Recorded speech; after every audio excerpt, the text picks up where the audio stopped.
Claudio Castagnoli, your ROH heavyweight champion after their pay-per-view tonight.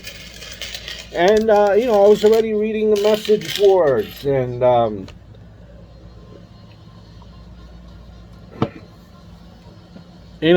good thing he left WWE. He never would have gotten this in WWE, and this, that, this and that, this and that.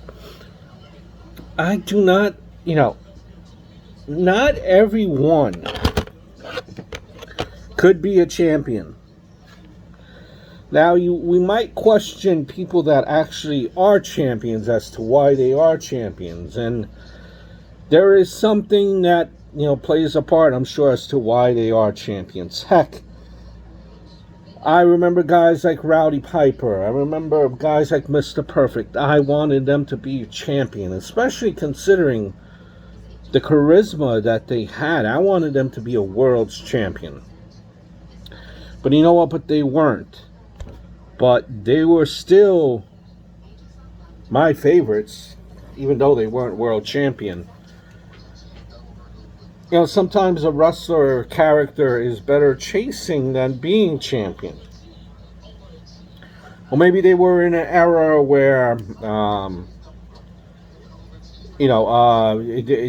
they wanted a champion to be face of the company, to be a face, and they weren't the face per se. That way they could have a face to sell tickets, and there are many different types of reasons as to what that could have been. Now, Cesaro, he had,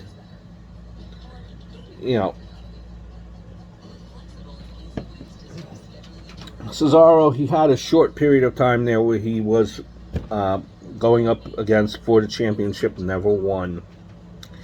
He had some moments when he was up on top, never won. He was with Paul Heyman. That didn't work out. That was the main stable.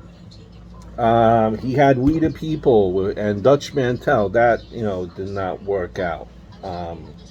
Really. And, it was over, but ultimately did not work out. It was pulled apart.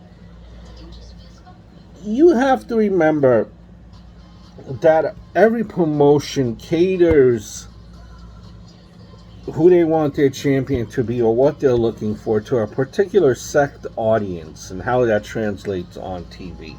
WWE is an entertainment company that happens to do wrestling. So what that means is you need to be entertaining, you need to probably cut a promo or be interactive on the mic. And that was not Cesaro.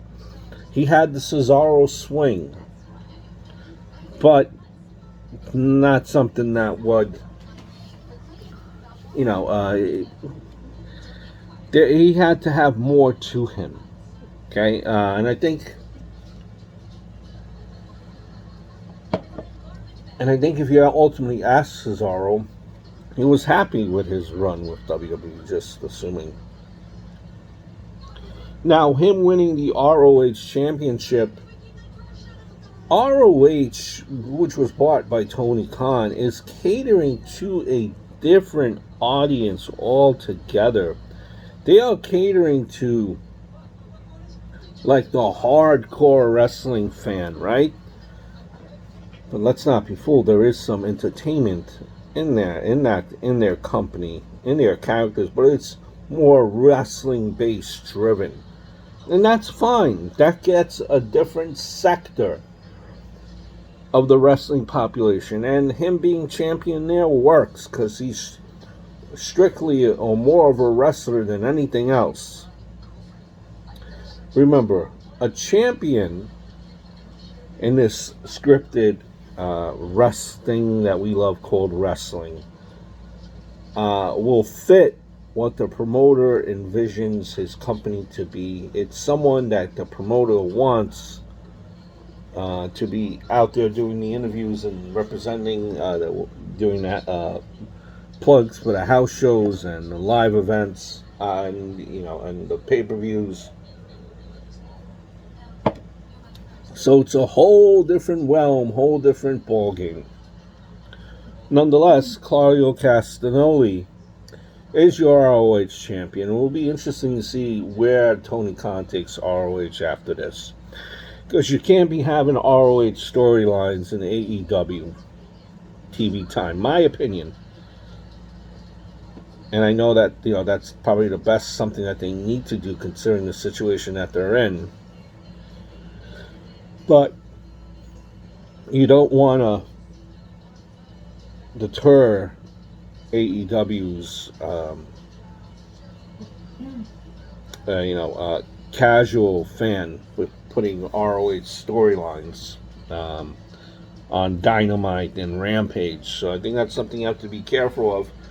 You're going to have to try to keep everything separate and make like a new show or something. But there you have it.